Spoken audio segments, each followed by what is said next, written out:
नमस्कार दर्शकों, आप सभी का स्वागत है हमारे चैनल पर। आज हम प्रस्तुत कर रहे हैं श्री गोगाजी महापुराण का 5वां एपिसोड। इस एपिसोड में हम जानेंगे महान संत मच्छिंद्रनाथ की अद्भुत तपस्या, उनके द्वारा नाथ पंथ में दीक्षा और भगवान भुवन भास्कर द्वारा दिए गए अनमोल वरदान की कथा। इस महापुराण की गाथा को ध्यान से सुने, क्योंकि यह केवल कहानी नहीं बल्कि ज्ञान, भक्ति और प्रेरणा का स्रोत है। कृपया इस वीडियो को पूरा देखें ताकि आप कथा के हर महत्वपूर्ण पहलू को समझ सकें। अगर आपको यह कथा पसंद आए तो वीडियो को लाइक करें, चैनल को सब्सक्राइब करें और अपनी प्रतिक्रिया कमेंट के माध्यम से जरूर दें। तो आइए बिना देर किए इस दिव्य गाथा का शुभारंभ करते हैं। बालक मच्छिंद्र समुद्र तट से चलकर शिव शिव रटा अपने परम ज्ञान के कारण बद्रीनाथ धाम जा पहुंचा और एकांत स्थान खोज गंगा तट पर आसन जमा तपस्या करनी शुरू कर दी। प्रारंभ में तो कुछ दिन कंदमूल फल का सेवन किया, उसके बाद सब कुछ छोड़कर सिर्फ वायु सेवन यानी हवा को ही अपनी जीविका का आधार माना। यह भगत ध्रुव जी के समान ही 12 वर्ष कठिन तपस्या से विचलित नहीं हुए। सारा शरीर सूखकर एक ढांचा मात्र रह गया। बालक का घोर तप देखकर देवों के देव महादेव अति प्रसन्न हुए और वह भगवान दत्तात्रेय को अपने साथ लेकर बद्रिकाश्रम के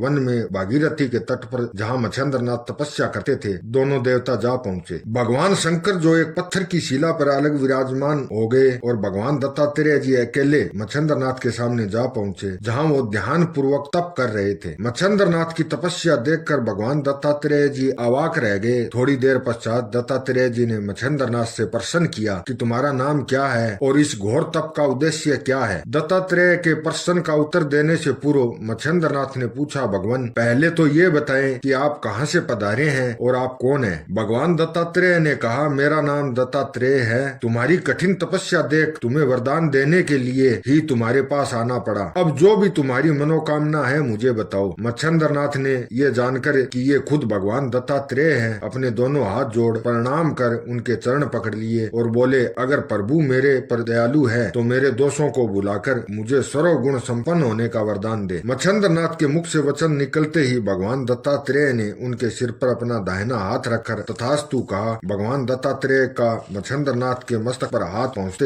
ही पहले के समान उनका सारा शरीर हष्ट पुष्ट हो गया। उन्हें सारा जगत शिव ही शिव दिखाई पड़ने लगा। फिर भगवान दत्तात्रेय ने मच्छिंद्र के कान में मंत्र फूंका और नाथ पंथ की दीक्षा देकर प्रथम बार ही अपना शिष्य बनाया तथा समय गुरु बने। नाथ पंथ की दीक्षा देखकर भगवान दत्तात्रेय मच्छिंद्रनाथ को अपने साथ लेकर वहां पहुंचे, जहां देवों के देव महादेव शिलाखंड पर विराजमान थे। मच्छिंद्रनाथ भगवान शंकर को देख उनके चरणों में गिर पड़े। देवादि देव महादेव उन्हें उठाकर छाती से लगाकर बोले, हे दत्तात्रेय जी, इस दिव्य देवधारी तपस्वी बालक को मैंने समुद्र के तट के पास मछली के गर्भ में देखा था और इसने गर्भ में मेरे द्वारा दिए हुए ब्रह्म ज्ञान का दिव्य उपदेश सुन लिया था तथा उसके रहस्य की पूर्ण जानकारी प्राप्त कर ली थी। ये अनोखा बालक कवि नारायण का अवतार है। आपने इसे अपने नाथ पंथ की दीक्षा देकर उचित कार्य ही किया है। अब आप इसे संपूर्ण गुप्त विद्याओं की जानकारी प्राप्त कराओ। मेरा आशीर्वाद इसके साथ है कि ये आपका चेला संपूर्ण संसार में आपका मस्तक ऊंचा करके अक्षय कीर्ति का अधिकारी बनेगा। इतना कहकर भगवान शंकर अंतर ध्यान हो गए और कैलाश पर्वत पर जा विराजे और भगवान दत्तात्रेय ने वेद व्यांग यंत्र मंत्र शास्त्रों की सब विद्याओं में मच्छिंद्रनाथ को प्रवीण कर दिया। उन्हें देश दशांतरों में घूमकर प्राणियों के दुख दूर करने की आज्ञा प्रदान की। अपने गुरु दत्तात्रेय जी की आज्ञा अनुसार देशाटन के लिए विभिन्न तीर्थों पर घूमते हुए जब उन्हें 12 वर्ष व्यतीत हो गए तो उन्होंने सांवर तंत्र विद्या की रचना की। उन्हें भगवान भुवन भास्कर ने प्रसन्न होकर वरदान दिया, हे मच्छिंद्रनाथ, जो तेरे रचे हुए सांवर तंत्र का शुद्ध जाप करेगा मैं उसकी मनोकामना की पूर्ति करूंगा। प्रिय दर्शकों, श्री गोगाजी महापुराण के इस 5वें एपिसोड में आपने जाना मच्छिंद्रनाथ जी की घोर तपस्या, नाथ पंथ में उनकी दीक्षा और भगवान भुवन भास्कर द्वारा उन्हें दिए गए दिव्य वरदान की अद्भुत कथा। अब अगले एपिसोड में हम आपको सुनाएंगे गुरु गोरखनाथ जी के जन्म